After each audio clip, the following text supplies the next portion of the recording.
और हिमाचल प्रदेश के स्थापना दिवस के मौके पर बीजेपी अध्यक्ष जेपी नड्डा इस वक्त एक सभा को संबोधित कर रहे हैं। उसकी लाइव तस्वीरें आपको दिखा रहे हैं। आज ऐसे ही बहुत से बच्चे अपने परिवारों में पूछेंगे कि यह स्वर्णिम दिवस क्या होता है। 50 साल की यात्रा हमने पूरी की है, बहुत से मोड़ देखे, बहुत सी ऊंचाइयां देखी, बहुत से कष्ट भी देखे। आज हम ये कह सकते हैं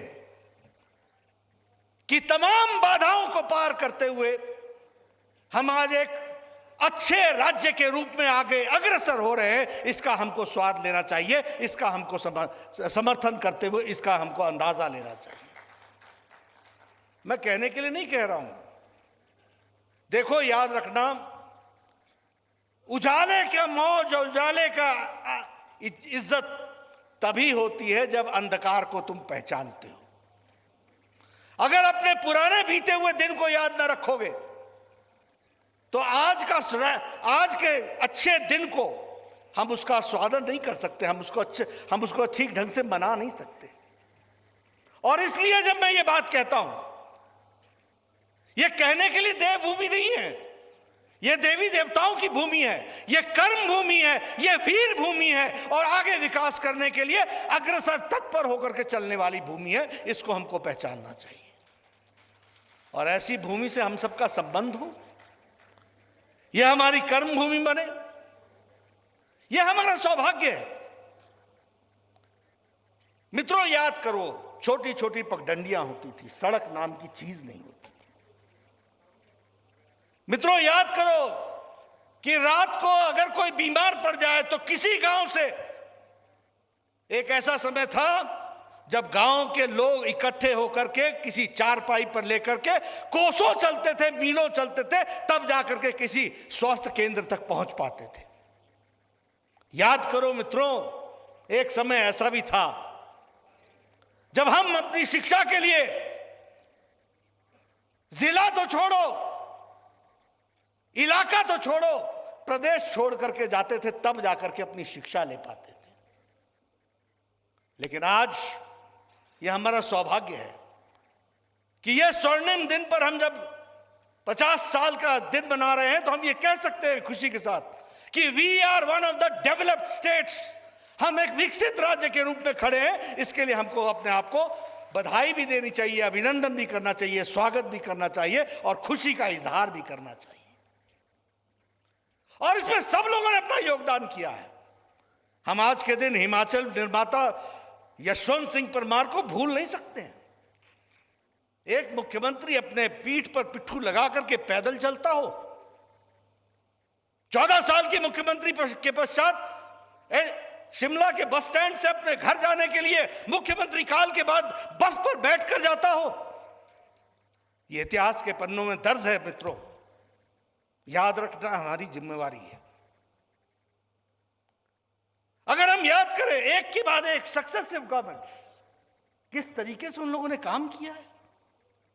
मुझे याद है, मैं छोटा सा था, मुझे घर वालों ने जाने नहीं दिया, लेकिन मैं दूर से देखता रहा वह कंदरौर का ब्रिज जब उसका उद्घाटन हुआ था।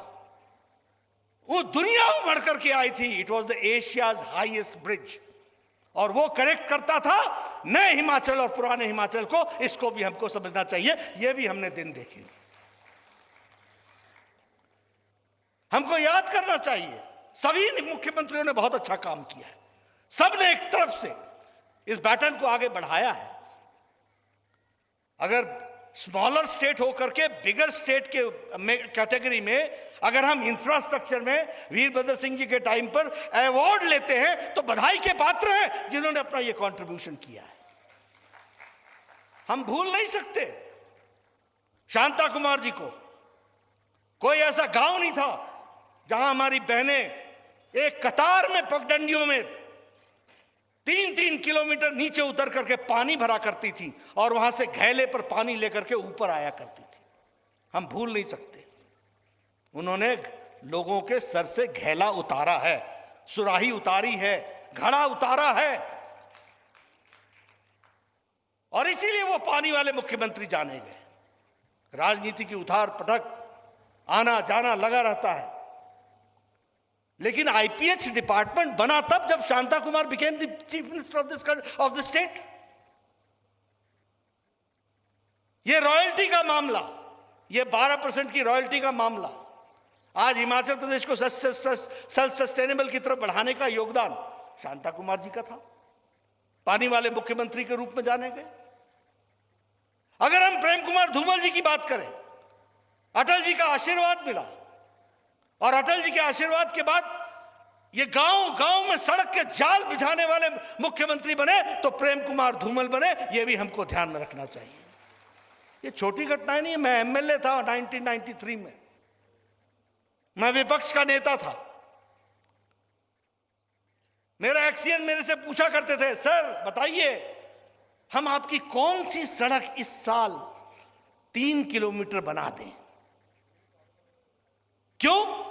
क्योंकि आपको जो पैसा आवंटित हुआ है वो सारे का सारा 10 लाख है और सब 40-40 हजार रुपए 50 सड़कों में पड़ा हुआ है, 10 सड़कों में पड़ा हुआ है। कैसे बनेगा?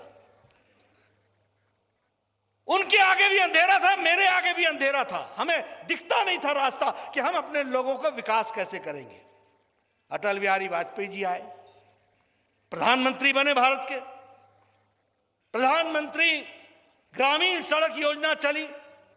मैं जो 1993, 94, 95, 96 में गांव के लिए जाने के लिए हर इलाका कॉन्स्टिट्यूंसी में पैदल घुमा करता था, 1998 से 2002 में 95% गांव मेरे सड़क से जुड़ गए। यह परिवर्तन आकर के खड़ा हुआ, यह हमको समझना चाहिए। मित्रों, बहुत विकास हुआ, सबने विकास में अपना योगदान किया है। अटल जी के हम इकोनॉमिक पैकेज को भूल सकते हैं? बहुत बड़ा योगदान था। क्या ये अटल टनल योजना को हम भूल सकते हैं? क्या ये प्रोजेक्ट्स जो बने जिससे बिजली में हम सेल्फ सफिशिएंट की ओर आगे बढ़े, इसको हम भूल सकते हैं? हर दृष्टि से विकास हुआ है, हर दृष्टि से विकास हुआ है और सभी लोगों ने मिलकर के इसको हिमाचल को सुंदर, अच्छा देवभूमि का हिमाचल बनाया है। हमें इस पर गर्व भी है, गौरव भी है। मैं जब हिमाचल प्रदेश की विधानसभा की बात करता हूं तो मैं अन्य विधानसभाएं भी देखता हूं। The quality of discussion in Himachal Pradesh Vidhan Sabha is very good. इसको भी हमको समझना चाहिए और ये सब लोगों के योगदान से होता है और इसको संभाल के रखना चाहिए। ये भी मैं कहूंगा कि इसको संभाल करके रखना चाहिए। इसलिए मित्रों, विकास की जब हम कहानी कहने लगते हैं तो मैं कई बार भावुक भी हो जाता हूं, लेकिन हां, किन कष्टों से इस प्रदेश को आगे बढ़ाया गया इसको समझना चाहिए। Presenting B News app, available on Google Play and App Store. Download it now.